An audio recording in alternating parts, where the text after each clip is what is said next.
Seventh point. One of the many instances of wisdom in the fast of Ramadan with respect to mankind's gain and profit, who comes to this world in order to cultivate and trade for the hereafter, is as follows. The reward for actions in the month of Ramadan is 1,000-fold. According to Hadith, each word of the all-wise Quran has 10 merits.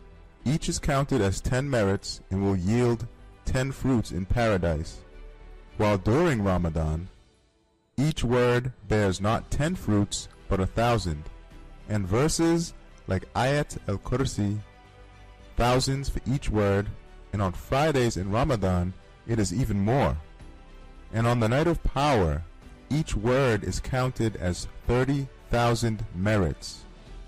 Indeed, the all-wise Quran, each of whose words yield 30,000 eternal fruits, is like a luminous tree of tuba that gains for believers in Ramadan millions of those eternal fruits.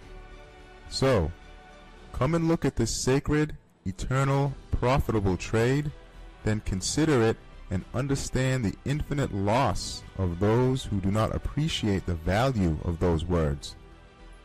To put it simply, the month of Ramadan is an extremely profitable display and market for the trade of the hereafter. It is an extremely fertile piece of land for the crops of the hereafter. For the growth and flourishing of actions, it is like April showers in the spring. It is like a brilliant holy festival for the parade of mankind's worship in the face of the sovereignty of divine dominicality.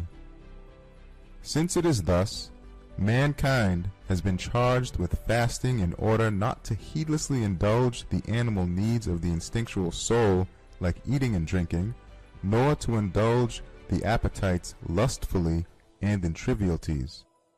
For by temporary rising above animality and quitting the calls of this world, man approaches the angelic state and enters upon the trade of the hereafter. And by fasting, he approaches the state of the hereafter and that of a spirit appearing in bodily form. It is as if man then becomes a sort of mirror reflecting the eternally besought one. Indeed, the month of Ramadan comprises and gains a permanent and eternal life in this fleeting world and brief, transient life. Certainly, a single Ramadan can produce fruits equal to that of a lifetime of 80 years. The fact that, according to the Quran, the night of power is more auspicious than 1,000 months is a decisive proof of this. For example, a monarch may declare certain days to be festivals during his reign, or perhaps once a year, either on his accession to the throne or on some other days which reflect a glittering manifestation of his sovereignty. On those days he favors his subjects not within the general sphere of the law, but with his special bounties and favors, with his presence without veil, and his wondrous activities.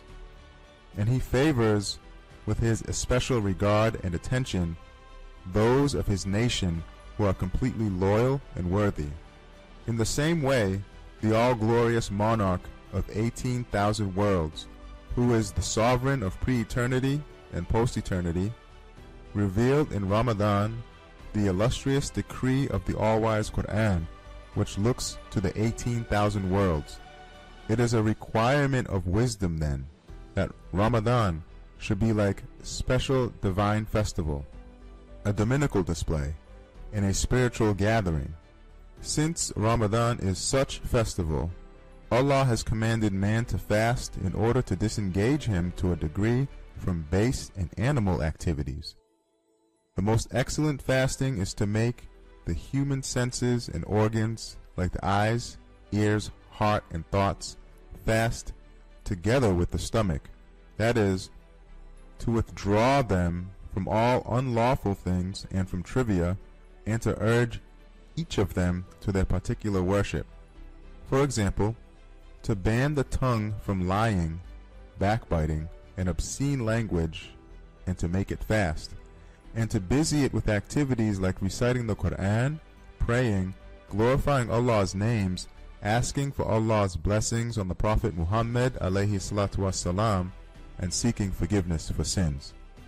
And, for example, to prevent the eyes looking at members of the opposite sex outside the stipulated degrees of kinship, and the ears from hearing harmful things, and to use the eyes to take lessons and the ears to listen to the truth and to the Quran, is to make other organs fast too. As a matter of fact, since the stomach is the largest factory, if it has an enforced holiday from work through fasting, the other small workshops will be made to follow it easily.